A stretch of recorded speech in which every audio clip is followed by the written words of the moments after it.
Thank you for speaking to us and giving us your time very much. Now, in fact, what breaking development that we are tracking very closely is that the farmers have resumed their march today, as was being announced by the farmer leader Sarven Singh Pandher, that 101 numbers of farmers will continue their walk and protest in a rage against the central government towards Delhi. As you can see, viewers, this is what in fact their protest looks like on foot. Farmers have resumed their march from the Shambhu border. Just a few meters away from here, in fact, farmers will be meeting with the heavy levels of barricading and the high level of security that has been put up by the administration. And while the internet services remain suspended, security has been heightened at the Shambhu border, where barricades have been installed and nails have been fixed on the roads. Now, joining me live on the broadcast is my colleague Aditya Kumar.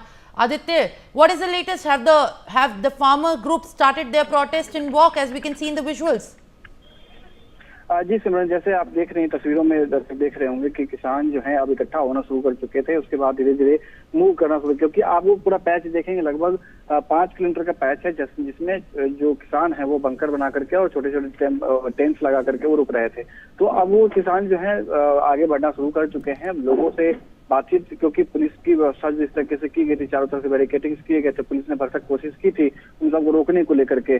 तो उस बीच बातचीत चली, लेकिन किसी तरीके से कोई नतीजा नहीं निकला, क्योंकि जिद पे अड़े हैं किसान के। उनको जो हायर अथॉरिटीज हैं उनसे मिलना है और उनसे बातें करनी है, उनसे डिस्कशन करनी है, क्योंकि पिछले कई सालों से इन सब चीजों को लेकर के हमेशा से बात होती रही है, लेकिन बातें आगे नहीं बढ़ पाई हैं। इसी बीच में अब जो है किसान आगे बढ़ना शुरू कर चुके हैं, लेकिन पुलिस की मुस्तैदी जिस तरीके से है उससे ये साफ नजर आता है कि किसी भी हालत में किसानों को आगे बढ़ने देने की बढ़ने से रोकने की पूरी कोशिश पुलिस जो है वो कर रही, चाहे पंजाब पुलिस हो या एक तरफ हरियाणा पुलिस हो। पंजाब पुलिस ने भी इस तरीके की व्यवस्था की है और हरियाणा पुलिस ने भी इस तरह की व्यवस्था की है। जो दोनों तरफ का इलाका जो NH का है, जहाँ पर पंजाब से हरियाणा की तरफ बढ़ते हैं, उस रास्ते पे पूरे आप देखेंगे तो पूरा जो इलाका है वो पुलिस छावनी में तब्दील है, क्योंकि किसी भी हालत में हरियाणा पुलिस भी नहीं चाहती कि किसान जो है हरियाणा में इंटर कर पाए, और उधर पंजाब पुलिस भी नहीं चाहती कि वो आगे बढ़ पाए। और क्योंकि जो केंद्र से भी इस तरीके की जो बातें हैं वो कही जा रही हैं, क्योंकि दिल्ली में जिस तरीके से व्यवस्था है, अभी दिल्ली में संसद सत्र चल रहा है, या दिल्ली में जिस तरीके से पिछली बार जाके अराजकता फैलाई थी कुछ लोगों ने, और जिस तरीके से लाल किले पे जो स्थिति उत्पन्न हुई थी, ITO पे जिस तरीके से तांडव किया गया था, तो उस सब की वजह से किसी भी हालत में दिल्ली में प्रवेश करने की इजाजत जो है वो किसानों को नहीं मिलनी है। लेकिन किसान हैं अपने जिद पे अड़े हैं कि वो आगे जरूर जाएंगे। इस वजह से लगातार पिछले 3 दिन से ये पूरी जो बातचीत है वो चल रही थी। 6 तारीख को कोशिश की थी किसानों ने कि वो जो है आगे बढ़े, लेकिन पुलिस वालों ने उस दिन उनको रोका, और जिस तरीके से पुलिस ने कार्रवाई की उसके बाद से किसान घायल भी हुए थे। तो उसको लेकर के भी जो नाराजगी है किसानों में है कि किसान पुलिस जो है बर्बरतापूर्ण व्यवहार किसानों के साथ कर रही है, लेकिन वो फिर भी जिद पे आगे बढ़ने की जिद पे अड़े हैं। 6 तारीख को जो बातें हुई, 6 तारीख को उन्होंने एक दिन के लिए पोस्टपोन कर दिया। एक दिन के लिए कहा कि हम एक दिन समय दे रहे हैं प्रशासनिक व्यवस्था में बैठे लोगों के लिए, सरकार के लिए, कि वो हम हमसे बात करें। लेकिन किसी तरीके से अभी 6 तारीख को शाम को ये अपडेट आया था, 7 तारीख को भी ये अपडेट आया, जो सरवन सिंह पंड्या ने बताया था, किसी भी तरीके से कोई भी जो सरकार के अंग हैं उनसे संपर्क नहीं किया गया है कि आगे की बातचीत के लिए, आगे की रणनीति के लिए।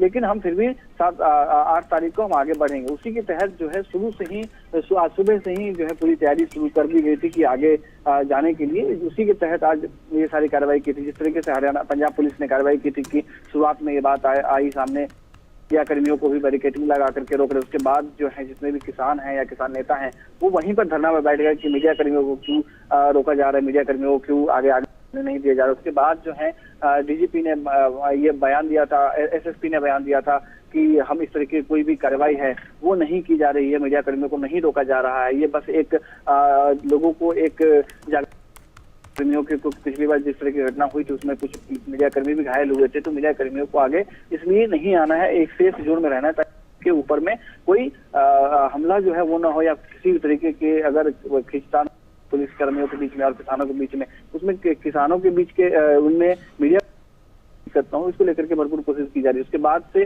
फिर एक बयान आया जिसमें कहा गया कि मीडिया कर्मियों को अंदर जाने दिया जा रहा है। उसके बाद किसान जो है वहां से उठे थे।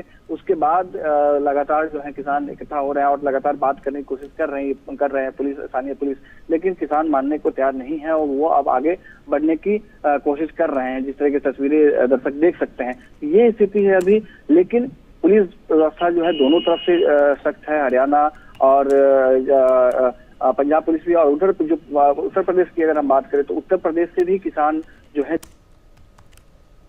All right, Aditya, thank you for adding these details and giving us the live updates. We will continue to come back to the story, which we are tracking very closely, and get more latest updates. Now, viewers, that was all the news of the nation and the world. We'll continue to track all the news from the world and the nation. Till then, stay with us.